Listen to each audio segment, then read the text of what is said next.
Mr. Hey, KO. hey, hey, hey, hey, hey, Brian. Good to see you. Good to Our see you. I weekly missed you. reunion. I missed you last week. I know. I flew solo. That was quite an experience. I heard good things. Somebody reached out to say, "Hey, John carried the show out by himself, and they don't even need you anymore." Exactly. Started to get that resume out on the street.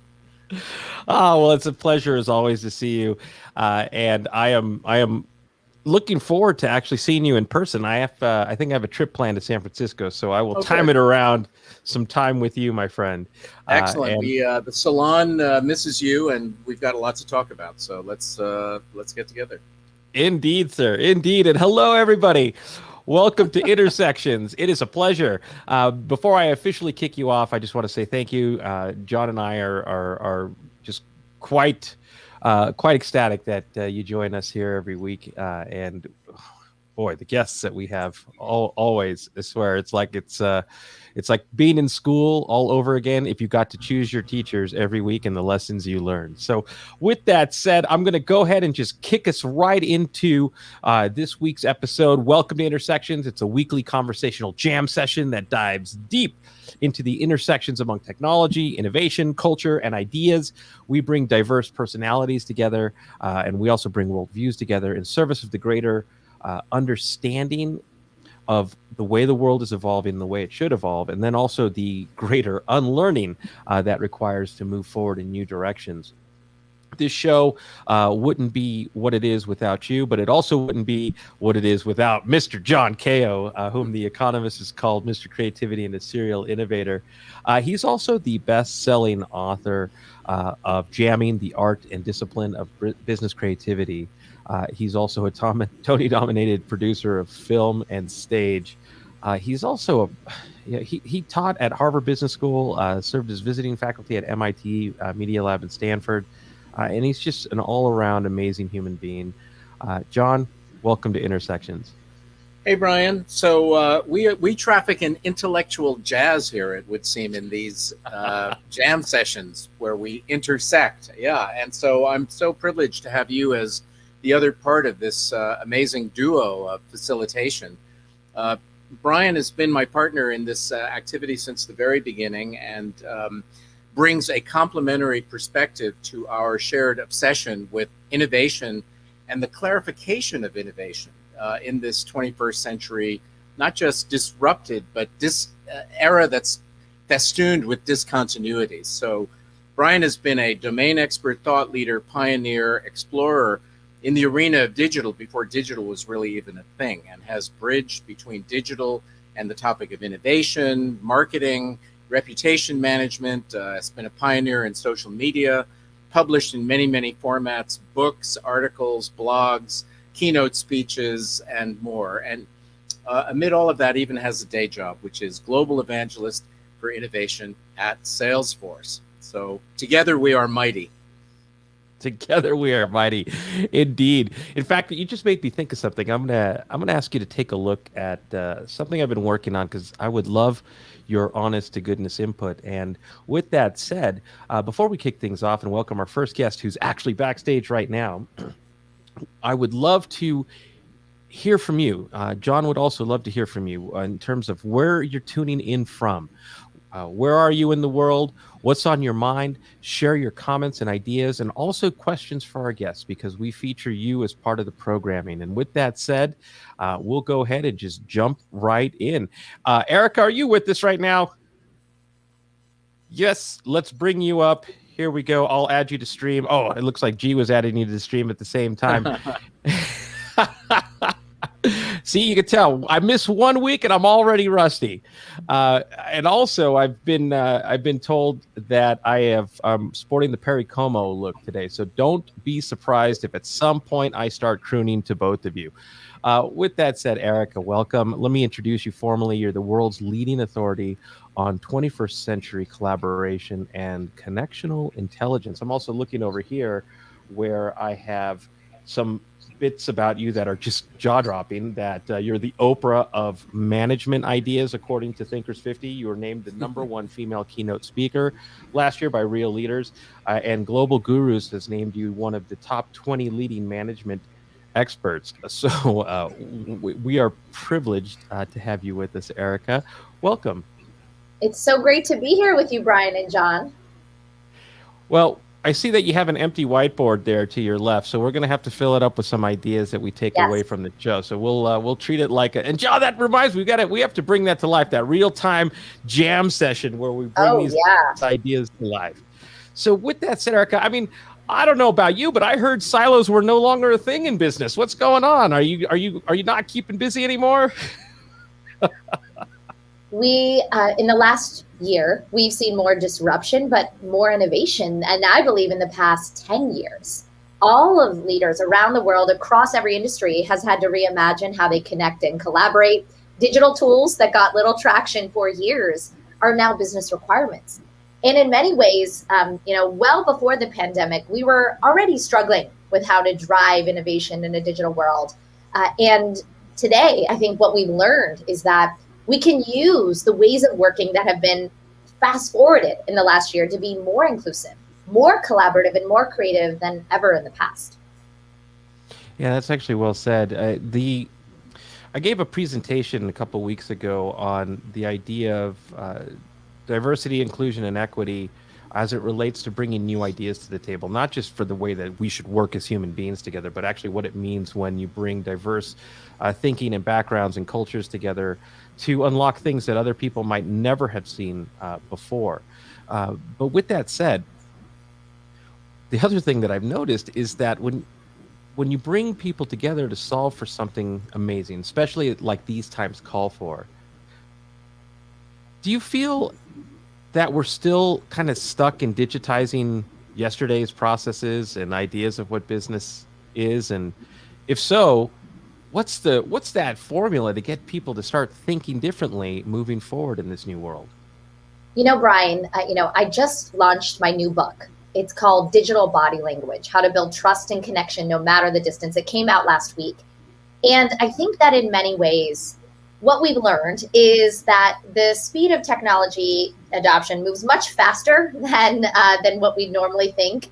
And in many ways, I go back to the importance, and John, you may connect with this, of the importance of how we really learn, how we really sense make, and how we innovate. And for so much of our lives, we did that through traditional body language. I remember I grew up as a shy and introverted kid. My parents were Indian immigrants, and at home we spoke Hindi. So when I went to school, I had accented English and really struggled to find my voice. But one of the ways I was able to find my voice was reading body cues, understanding what, the heads high, the shoulders back of the popular kids meant versus slouching and being cool during assemblies. And fast forward, I think now 30 years, fast forward, one of the things I realized when it comes to innovation is that just like I was an immigrant to traditional body language as a kid, today we needed a real new rule book for the body of our language in a digital world, so that we're not just rushing and creating hastiness, we are creating the right cultures where we can think, use the speed of digital, but also think together to get big things done and drive innovation. Well, I'm going to bring myself back here, and I just added your book to the cart. John and I have this running thing that we're personally going to fund, as if we were GoFundMe, all of our authors by buying and selling their books on here. So, but with digital body language, and kind of coming back to the first question, just even the fact that we have to introduce this as a new art and science, as a gift of sort of how we communicate with each other more effectively, shows that we have a lot to learn, and it's not just in terms of how we collaborate internally; it's also how we have to collaborate externally now as well. I don't know. This is just some random research that I found. I can't remember the exact weight, but when you are slouched over looking at your phone, you're actually adding an extra 50 pounds or something like that to the capacity that your shoulders have to carry, and we're not actually evolved to do that as much as we do that today. But that's just almost like a physical metaphor for how we have to think differently about communicating with human beings. And I'm sure we've all heard of Zoom fatigue in the last year, but the amount of energy that you put in, if you actually care about what somebody thinks and feels about your ideas or your intent, it takes work. So how do we take these insights, Erica, and apply them to the physical reopening, or as John called it, the great reemergence? Yes. Yeah, the great reemergence. I love it. So I think that in many ways, what I learned through my research was that body language hasn't disappeared in a digital world. It is just transformed. We now infuse digital body language signals and cues in how we run video calls, how we engage in our email exchanges, which is really the basis of how we're working today. I have a client who does something where in all of her virtual meetings, she always sends an agenda in advance with key questions she wants to pose to her team. This gives her introverts time to actually process ideas. When they were in the office, they were always rushed to answer. During the meeting, they actually have time to think. Then during the meeting, she doesn't say who wants to share. She asks everyone to share their thoughts in the chat or on a virtual whiteboard first, avoiding groupthink, avoiding the bias that the first 3 people in a meeting drive the rest of the agenda, and is then able to call on people with diverse or different perspectives, capitalizing on the cognitive diversity in the room. For those where English is their second language, she uses closed captioning. And there's always a note taker who is summarizing a meeting recap and sending it within 30 minutes of the meeting. Now, if you think about that, if you think about how we've transformed digital body language, which I really think is not how you show up on video, it's how you make others feel in a virtual world. There are so many lessons from that on how we can make hybrid meetings much better as we move back to work. We were already struggling with terrible meetings, terrible innovation sessions where we weren't really capitalizing on ideas in the room, where traditional body language biases like voice pitch and up talking and who was most senior or extroverts usually got heard much more. And so I think that this is a great opportunity to reimagine the hybrid innovation meeting moving forward, to say, moving forward, we're going to have a live host and a remote host. We're going to start with insights from remote attendees. We are going to keep the use of the chat in a physical meeting so that individuals can share it instead of avoiding turn taking. And that's really the ethos of what digital body language is all about. And I truly believe that if we use the skill well, just like we've mastered the traditional body language with years and of lessons and learning, now's the moment to use digital body language because it will transform us even back in our physical world. Gosh, just listening to you and thinking about that the great reemergence is upon us, but also this hybrid world is going to exist for quite some time. The idea that this is empathy in practice is a pretty big deal. And as an introvert, it takes almost everything to be able to speak up in a room, and even more so to be able to try to generate that energy through a screen. But I have to. And not everybody feels like they have to or can. And I think that even leadership now is sort of going through this Control-Alt-Delete moment, which is what does it take to lead not just a team, but also a well and a healthy team in this remote world. But also then how do we promote inclusion at a time when people maybe have something amazing to say, but don't feel like it's their place or feel like they can't. So how do we help managers and leaders? One of the things I studied was really how do we set new standards for crucial conversations in a digital age? And the first, I call them 4 laws of digital body language. The first law that I think is so important here is what I call valuing visibly. Now, prior to the pandemic, a lot of the ways that we valued others was through our eye contact, through the handshake, the team dinner, the smile. Today, most of those cues are invisible. I don't know about you, but I'm looking into the camera, so I can't see all your body cues. Valuing people today is about valuing their time, their inboxes, their schedules. I like to say reading messages carefully is the new listening. Writing clearly is the new empathy. It's also about acknowledging that there are individual differences, that your introverts may not speak up. So in your virtual meetings, knowing that you have to think more like a TV show host versus an office host, call on people, bring them in, use breakout rooms. Design a moderator to really garner and capitalize on insights from others. I found that many introverts have told me, Erica, I'm loving using the chat tool in these meetings. I hated being called on. I hated being put on the spot or trying to fight for my voice to be heard in face-to-face meetings. This gives me an opportunity to digest and then share perspective. And we've seen that with different types of conversations that make us stronger and more connected than we were in the past. I'm just enjoying reading a lot of these comments as well. especially this one. Yes, thank you. From coming from an introvert, it's hard to fight for your voice to be heard, and it's been a fight outside of just even interactions. It's just constantly a fight in all aspects. So a little empathy goes a long way. But I noticed that when I was reading the description to your book, that writing was the new empathy, but reading emails carefully or messages carefully was this new form of listening. And listening was, I think, something that we weren't really good at before the pandemic. There's a saying that, a lot of us just listen to respond and not really listen to hear, process, and then let that motivate our response. How do we get better at that? Time is something that it's not just a gift or a present, as it's said, but it is, how many tabs do we have open at any one time? How many messages are we competing with? How many notifications are we getting? How do we slow down to listen? And John, I don't want to take all the time, so this will be my last question, and then jump right in after this. I'll never forget an experience where I sent a message to someone saying, "Do you want to speak Wednesday or Thursday for a high priority conversation?" And the response was yes. And I love to share that because I truly believe that this is the moment where we have to remember to choose thoughtfulness over hastiness. If we want to drive innovation, we have to stop rewarding the fastest person who responds to the email, the quickest person that just jumps in on the Zoom call, but reward time for idea generation, for thinking, for creativity, and then engage together. Whether that's, maybe John, you can share, let's play some piano during a Zoom meeting. I put up a piece of art. I sometimes have used Matisse's La Danse and ask everyone to share just to change the modality of the ways that we're thinking using visual tools like virtual whiteboards versus just speaking out loud. These are things that, again, are not only going to help us right now, but help us even more moving forward. John, I'm sharing your great reemergence piece that you just published in Forbes.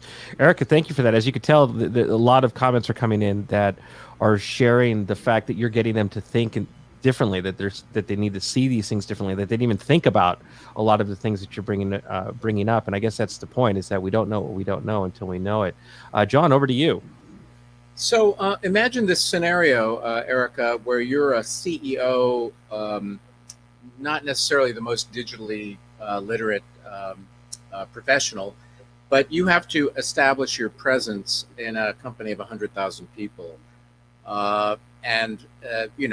Given the move to virtual post-pandemic or peri-pandemic, et cetera, what would you say in terms of the digital body language canon of insights that applies to somebody in the top chair, whether it's a social leader or an enterprise leader? Are there specific things that you would say to them about projecting, digital language in a way that's compelling? Because, everyone's now on Zoom, everyone's got speech writers, everyone's got PR, but you've got to stand out. Yeah, John, what was implicit in traditional body language now must be explicit in digital body language. I'll give you an example of a CEO of a Fortune 500 company that I had to advise on this very challenge.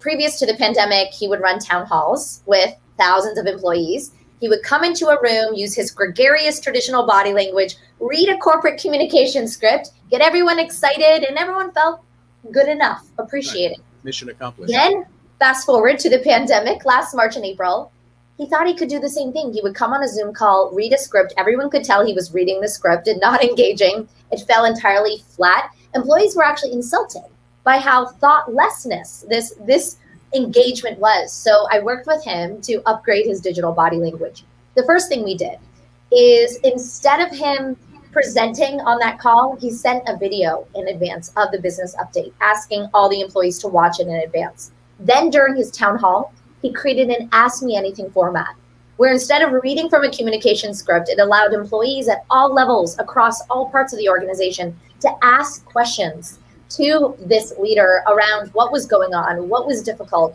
how they could improve on certain efforts that they were working on.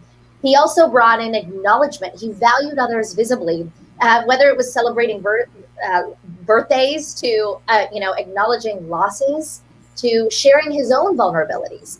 It created an entirely different level of engagement, because thousands of people were sharing in the chat. Individuals felt like he was really talking to them, and it transformed the meeting. And so, just thinking about that example, this is the moment, especially for very senior executives who maybe grew up in face-to-face analog worlds. This is the moment to master digital body language. And if you don't, you can easily not only exclude many employees and customers, partners, and beyond, but I believe it's an issue when it comes to competitiveness moving forward. Well, it's an opportunity if it's treated correctly, not just an obstacle to be overcome. And if you're the typical corporate titan with your typical kind of production crew and your typical PR and associated skill sets teams, you may not be equipped to actually take this leap forward because you're not necessarily going to have the requisite technological literacy or empathy. So in our remaining time, I have a telescope question and I have a microscope question. The microscope question is, there are a lot of new tools that have come on stream or that have reached prominence, like Miro and Mural, and environments for doing what a live facilitator would do. But there is very little yet in the way of procedural facilitation knowledge that's embedded in software that is kind of like the pace car for groups to do their work. What do you foresee as being the kind of frontier areas of the toolbox? Because obviously the toolbox is highly related to what you're talking about. I think that one thing I would be really excited to see, and I don't know if it's out there yet, is as we are using tools like virtual whiteboards, whether it's Mural and others, and innovating together, we can also see, or at the end of a jam session, an innovation session, see data on who engaged and how they engaged. So we can start to analyze, did everyone get heard? How did they get heard? How many women shared? How many men shared? Those at different levels of the organization, those from different cultural backgrounds. And I always thought we should have this data after Zoom calls of who spoke up and who didn't, and sort of a tracker, almost like a pie chart, to begin to realize some of the ways that we engage that we often didn't even look at in the office, but that we can track now through different technologies because we are communicating in virtual mediums. I think that's one step. Actually, using data to acknowledge potential bias in innovation meetings, and as a result, how to fight that moving forward. Yeah, it's interesting. I mean, that feels a little bit like a double-edged sword. I mean, I remember my teaching days at Harvard Business School where 50% of the grade was given for class participation. And so engineering the appropriate participation to get the good grade was as important as other kinds of and maybe it's not just about engineering who speaks. It could be looking at what was the most valuable comment, and having people share what was the most valuable insight. I think it's almost like maybe it's even like an NPS of virtual sessions that allows us to measure what the meaning was versus just who spoke up. Yeah, I mean, and there's also the notion of a collective applause meter, so that the group itself can evaluate ideas and so on. But I sense that we're at the beginning of a very interesting long feature film in terms of next generation facilitation tools, and that would be something really interesting to compare notes on some more. So you reminded me before we went on air that you and I had actually met about 12 years ago at Davos and had talked about innovation and creativity, which was a cool thing to do. And so the wide angle question is this: you're very much in touch with the changing kind of grammar of collaboration and the flavor of how people interact in enterprise, especially given all of this disruption that's occurring. And you've had the benefit of a lengthy retrospective on how the field of innovation has evolved. Where do you think innovation as a field, to say nothing of possibly a discipline, is going relative to the things that you're concerned about in terms of digital presentation, collaboration, et cetera? And what are your predictions for where innovation is going to go? And I say this because Brian and I are obsessed by innovation, and at the same time very acutely aware of the inadequacies of talking about innovation without unpacking it very thoroughly. There's a lot of innovation fatigue, a lot of innovation cynicism, but I believe we're also at the dawn of this kind of explosion of capability around innovation that's going to make it more meaningful. And I think you may be in the wheelhouse for a lot of that. So what's your sense of where innovation's going, and what are some of your predictions? I think that the top idea I'll share in this is that innovation, in much of innovation in the past was in sort of hot zones, Silicon Valley, certain parts of Tel Aviv, Berlin, where innovation was very much built around the diversity of connections and collisions within cities or certain communities. I believe that this digital shift will hopefully break down many of those biases. Will we see innovation in Udaipur, India, because that one leader has been involved in Zoom meetings with their entire team in New York City in a way that they never were before, where they could see him, where he was part of it, where he was introducing a new perspective, where that individual in Singapore that was the one lone remote team member working with the team in London is able to have an equal say because there's less bias to who's not in headquarters. And I think that if we can use actually our awareness of what it's like to be remote to actually be more innovative and more geographically inclusive, in the future less visually biased to who's loudest, who speaks up most, who's the majority in the room, we will see that innovation boom. And in many ways, I think that's why I wrote Digital Body Language, because it is about that there is a body of our language now digitally. And if we use this right, we can unleash innovation with anyone, anywhere.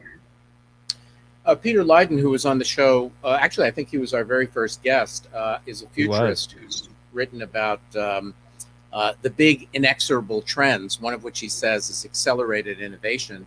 And he attributes that to the availability of universal translation, natural language processing based translation, so that linguistic and cultural barriers will no longer be an obstacle to the kind of diversity that you're talking about. And I think this whole notion of the world brain, and the fact that the internet brings us together and transcends so many traditional categories is definitely heading us in that direction. But without the ability to collaborate and the leveling effect of technology to mitigate against the polarizing effects of culture and demographics and gender and many other social class and many other traditional obstacles, we're not going to move forward as rapidly as we might. Is there anything that finally that you would wish for in terms of innovations around collaboration, digital tools that will enable the kind of digital fluency that you're obviously, that you care about so much? My first book is on the topic of connectional intelligence. And I believe that the greatest danger is that we create cultures that are in connection overload versus connectional intelligence. So one thing I hope for is that we will use this innovation boom to stop having endless Zoom meetings that could be emails. Maybe stop creating a reply all chain that is wasting time instead of picking up the phone. I like to say picking up the phone is worth 1,000 emails. Making sure that we don't get so inundated with digital communication and notifications that it will distract us so much from our own human capability, our own deep intuition. John, I'm a dancer. I love Bollywood dance. And I feel like sometimes I just have to shut down my computer and move. And I think that let's not forget the power of that and the power of that together. Well, and you're talking now about aesthetics, which is a great segue to our next guest, who you'll see the relevance for that in a moment. But this idea somehow that the next wave of value is about curation rather than simply it's quality, not quantity.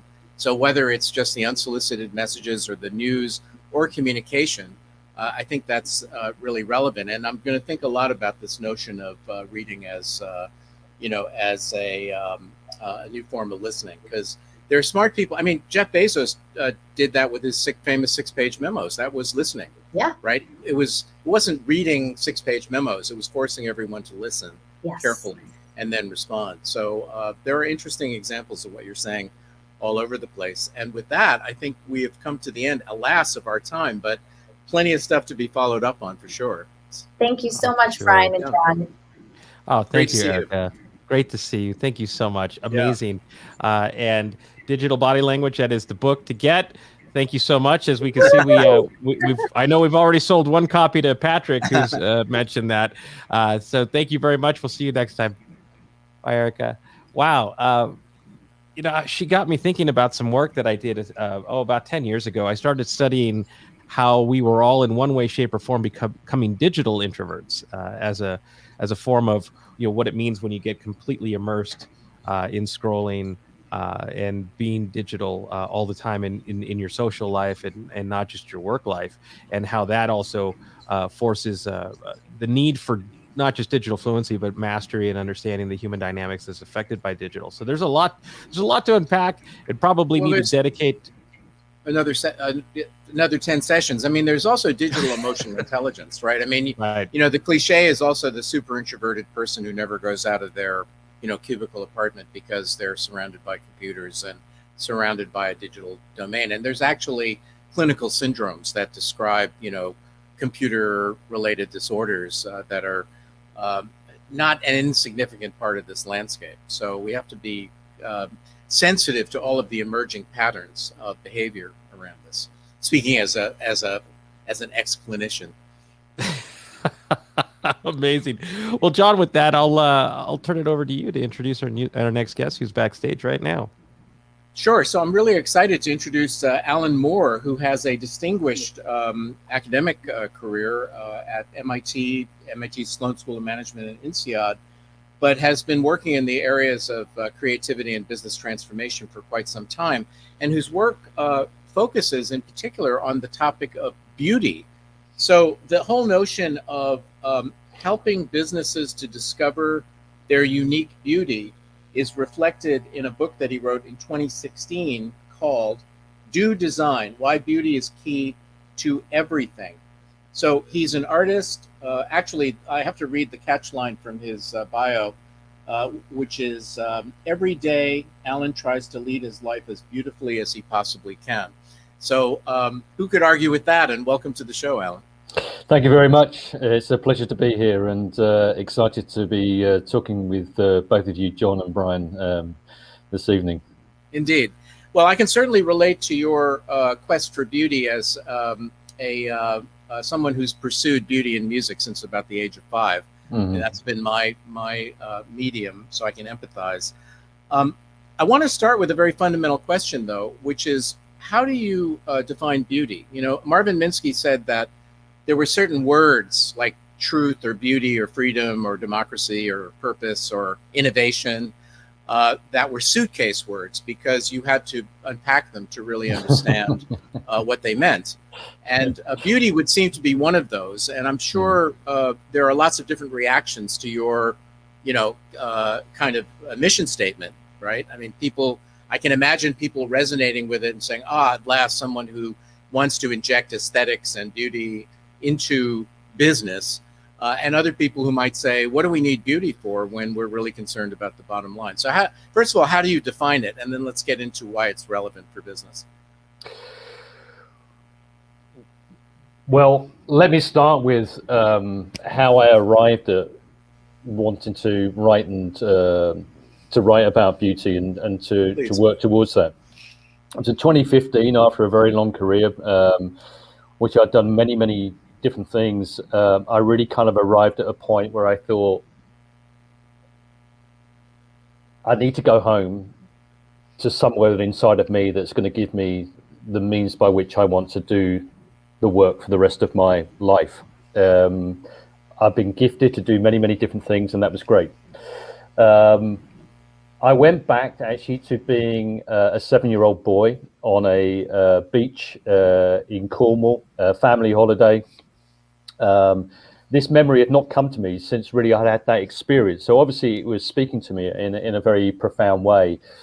So family holiday, my mother was always a very anxious woman for a variety of different reasons, which we don't have time to go into now. But she was on the beach. She was joyful. She was full of happiness. She was laughing. She was playful. And in my heart, that gave me an incredible joy. To see her in that way. My father was always I would say, a beautiful human being, very compassionate, high degrees of emotional intelligence. He was always very happy to play with us. He was always very giving. I was with my brothers and my sister. And I saw myself actually kneeling on the beach, playing with my toys, with this Cornish, background behind me, the sea, the sun, the sky. And I thought, I'm at one with those I love the most. I'm at one with myself, and we're not always at one with ourselves as we go through the journey of life, as we know. I'm at one with the natural world, and the only word that can describe that integral sense of meaningfulness was beauty. Both my interior landscape and my exterior landscape were combined together. So that kind of really gave me this incredible sense that beauty touches our lives in so many fundamental and foundational ways. So for me, it's not about aesthetics, although being a designer or having lived that life, I know that aesthetics is important, but this is something much more important to me. And the great American philosopher Waldo Emerson said that beauty gets us out of surfaces and into the foundations of things. And so that's where I sat down and to write what I believe to be something that was very important about how we can reclaim beauty, and it's a form of homecoming. And as my work as a business innovator, as a craftsman, as a maker, as an artist, I would say that there's a holy trinity between the hand, the heart, and the mind, and beauty lives in all of those at the same time. And so it's more of an integral view of the world. Beyond that, the laws of nature are said to be beautiful. Einstein's theory of relativity, Paul Dirac's theory about subatomic particles find each other over time and space and then connect and dance. And so we've got this macro and this micro way of how the world works. And of course, the other part of that story, John, is that if we look at how nature works, she's run one of the longest R&D projects we've ever known. And she's kind of worked out how to hang around for a little while, all eternity as far as we know at the moment. And I think that if we want to hang around for a little bit longer, we need to learn from that playbook. And that playbook is based on the idea of regeneration. So beauty for me is based on that idea that you create the necessary means for all life to thrive. And I feel, therefore, that the argument is beauty or beautiful businesses, as I talk about, is about that essential reframing of actually this idea of giving and creating regeneration for all life to thrive on this planet. Wow. Well, can you give us a few examples of businesses or companies or organizations that are regenerative and exemplars of beauty in the way that you describe? For sure. It'd be useful to get some examples. So there's two examples. There's a number of in the book. Actually, I've spent about 10 years looking at a whole range of businesses. So there's an appendix of about 50 businesses that I believe to be beautiful, that range from a one-man ceramicist, because as William Morris said, have nothing in your house you believe to be neither useful nor beautiful. So there's that point that there's that micro element to that, right up to New Zealand, which is a country. And my publisher said, but New Zealand is a country, it's not a business. And I said, well, but people are actually paid to administer the business of New Zealand. And there's a form of leadership that's related to that. They have a particular policy which is based looking at the success of New Zealand on well-being. Now that's a really interesting KPI as far as I'm concerned.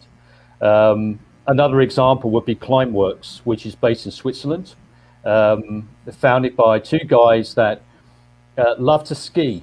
But every year that they went to Chamonix to ski, the ladder that they had to climb up to get to the train to take them up to the top of the glacier to ski down was increased by 2 meters every year, because that's the speed at which the glacier is retreating. So these two guys that came from ZTH, the Zurich School of Engineering, said, well, we want to keep skiing. We want to do that. But what we're going to do that is we're going to build machines that can suck huge quantities of carbon dioxide out of the atmosphere. And they're now working, and they were told that this couldn't be done. They're told that technology couldn't work. And then they were told that their business model couldn't work in terms of how that would be a meaningful business model in the world. And they've achieved both of those things. So for me, that's a key contribution to the world that we're in, the world that we're in right now. What does the world need? It needs to take a lot of carbon dioxide out of the atmosphere. It's not about stopping stuff. And their business model is actually based on the idea that people can pay a sum of money on a monthly basis, whether you're a large organization or whether you're an individual. €7 a month will help you take amount of carbon dioxide out of the atmosphere, and helps to feed their business model and the scaling up of their business. So ultimately, they're looking at taking out, I think, 1 million tons of CO2 out of the atmosphere on a yearly basis. And that to me is beautiful, because they're looking at this idea of the re-establishing the equilibrium between ecology, economy, and society. They would be another example, the sneaker brand, where these two guys that set it up, based in France, really were appalled by the way that supply chains work. And sneakers sold on the high street for huge amounts of money, but actually people at the other end of the scale, as we know, are not paid a great deal at all. And they said, we need to restore that equilibrium as well. And so they really sort of started to build their business from the ground up, in terms of saying, we can do this. We can bring social justice. We can bring environmental justice. We can bring great design to the world. In the old school of business, we sort of think about the binary notion of either or. You can't do good and have a great business and make money. And I think that what I see is there's a huge generational shift in values, which is we need and. So they're just a few examples of businesses which I think are mission driven. They want to contribute. They're not saying we need to stop. And that's the other part of, for me, the idea of beauty, which is a life which is full of thrivability, wonder, joy, wholesomeness, wholesome. We can say that actually what we're being offered here is an extraordinary opportunity to reclaim that word and that possibility and that potential for all of us to live lives which are very different to maybe ones that we're leading at the moment. And that is achievable for everybody. And I think business has a huge role to play in that transformation. Well, of course it does. I guess let's play the following thought experiment. Let's say that you were given an hour with a major CEO, whether it be of a Fortune 50 company, Jamie Dimon, or well, Jeff Bezos is no longer CEO, but he's executive chairman of Amazon, or the incoming CEO of Equinor, which is one of the biggest energy companies in the world. So these, would all be organizations that see themselves as having a heart and a conscience and so forth and so on. And I don't mean to pick on those companies specifically, but how would you help? What would you say to the leader of a company to help them be more beautiful, in your parlance, and to kind of have that become a spark of awareness that could actually be transformational? It's a great question. I think the first thing you need to do is you need to look at the foundations of, what would make a beautiful business. So I talk about the need to return to the idea of thinking about nature's playbook, and that idea of legacy and ancestry, the rethinking of growth, the rethinking of contribution, the idea that how do you bring the good into the world? And I think we've kind of forgotten that a little bit. I would describe myself, as I said, as a craftsman. And in the old school way of thinking about craftsmanship is the craftsman is in service to the greater good of society. And that's a conversation that we would need to have. We would need to reflect on the nature of beauty and its design model, the language of beauty and what does that mean? What is the language of beauty and what is it not? And in actually unpacking those things, although it seems very simple, gets you into some very deep contemplative spaces. I would want to ask a series of questions, and there's 13 that I have in the book. Does it matter? What does the world need? Does it matter to the world? Does it matter to me? Does it matter to my team? So this is beyond the idea of purpose. Purpose has become a very popular terminology, as you know, although we also know that there are people in this world that have a certain type of purpose, but it may not be quite as useful or needy as we might want it to be. Naming no names, but maybe some thoughts come to mind. Is it regenerative? How does this take us beyond the idea of sustainability? And there's a big problem with sustainability, I think, in terms of its language and its framing. So I'd like to do that. How is it transformational?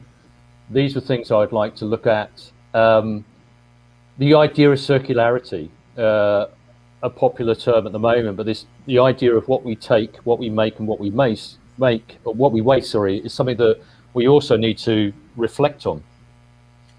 What type of outcomes are we really trying to achieve? Once upon a time, we were told that a free market economy would be good for all because the money would trickle down into the nether regions of the world and it would lift us all up. And in some respects, you would say that for some of us, we've lived a more privileged life, perhaps because of that, but it's not really redistributed it in the way that we should be doing.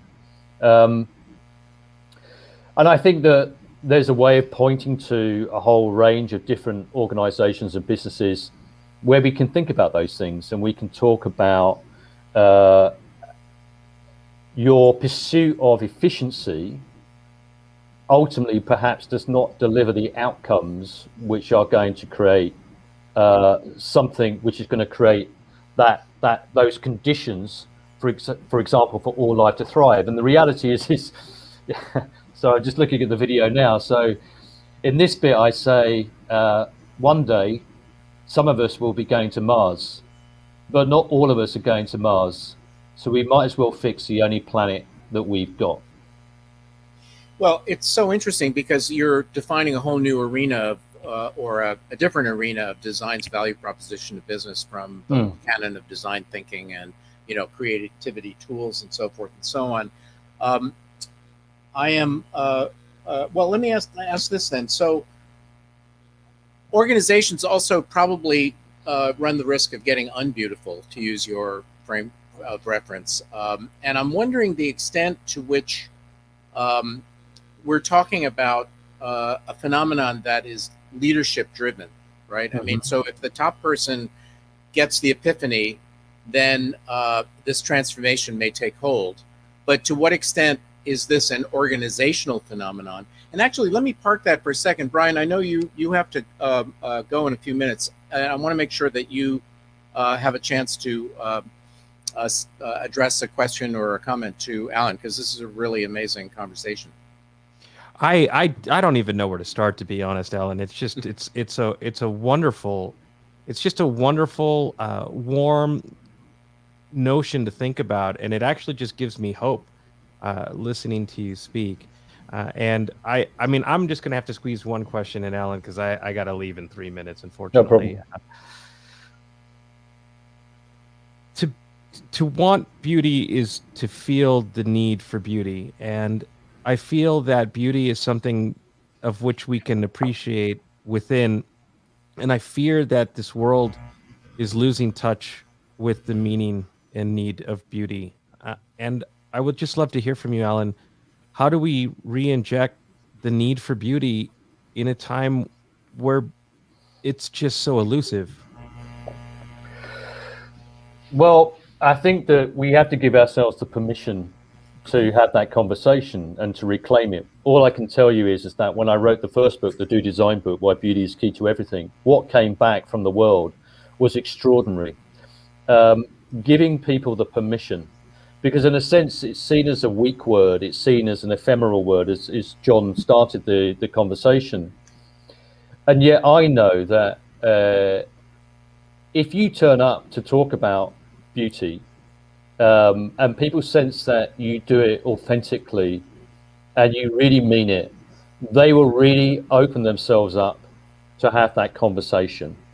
There's a great quote by a lady called Fiona Reynolds, who wrote a wonderful book called The Fight for Beauty, and she said, the human spirit needs beauty and will strive to get more of it given half the chance. And I think that it really is just giving ourselves the permission to have that conversation, is what I see, and to reframe it in a way which I think is permissible. I've put my hand up and I've put my head above the parapet. Now, I'm not the first person to write about beauty, as I've discovered, obviously. There are generations, centuries of people writing about these things, as I've discovered and I've gone along. So that, in a way, is really important, because what I think is also is there's an integral, which is why I told that story about my, the homecoming for me, is because it is such an integral. You can't put beauty on an XLS sheet. You can't put it, can't put a slide rule over it. But we know, we don't think beauty, we know it, we feel it. And John, I know you were going with this question, so it's Brian, in a sense, this is an answer to you. So someone challenged me, I get challenged a number of times, and the question is, what can beauty do for leadership? And I said, it's really simple. You're in a boardroom, the company's under a lot of pressure for a variety of different reasons. Some key decisions need to be made. But actually, there's some sliding going on in terms of, we're going to prepare to do some stuff which maybe is not really okay. But in terms of meeting the short-term goals of what we need to do, we're going to make these and these decisions. So I said, but what if someone put their hand up and said, is this the most beautiful decision we could make right now? And the individual looked at me and I said, so what I understand now is an unpacking inside of you about what does that mean to me, personal responsibility, ethical compass, moral jeopardy, long-term outcomes. Can we have the strength to actually, do this? And with the new book, with Do Build, I've already been approached by a number of people in leadership positions, which said the bit where I write about leadership and the framing of that has really asked them to step back and think very deeply about the nature of the culture that they want to create and the type of decision making that they're going to have as a consequence of the framing of that idea and that word. It seems to me that the work, if I can call it that, has some very interesting places to go. I really liked your notion of how consideration of beauty and the beautiful questions around beauty are a front end to thinking about purpose in the more secular way that companies think about it, and that regeneration takes the whole sustainability agenda into new territory as well, and that there would be real benefits in having some kind of a front end workshop design, deep dive design to help your central casting Fortune 50 leadership engage with these questions. And also, one other thing, I noticed that there are some video clips which I hadn't seen before. Have you considered creating a media expression of this point of view that would lead people into asking these questions? We're working on a whole bunch of stuff at the moment. So we're working on a school, and I'm already running a number of cohorts where I'm helping people go on a very deep dive. So the first part of that is reframing, and that, there has to be some really big interior shifting that goes on in terms of lens shifting, new language that helps support the framework, all of that kind of stuff. But because of my background and the work I've done, we move that into then the practical applications of what that might look like and what that means. So the school is going to support that. That's available to people that want to participate if they would like to. It's early days, but we're building that. And that's the work that I want to do. So the book, in many ways, both books are the tip of a much bigger project that I've been working on and evolving. And I would invite any CEO to be in touch if they wanted to go on that journey and that deep dive, either on a one-on-one or whether they want to go on a cohort journey.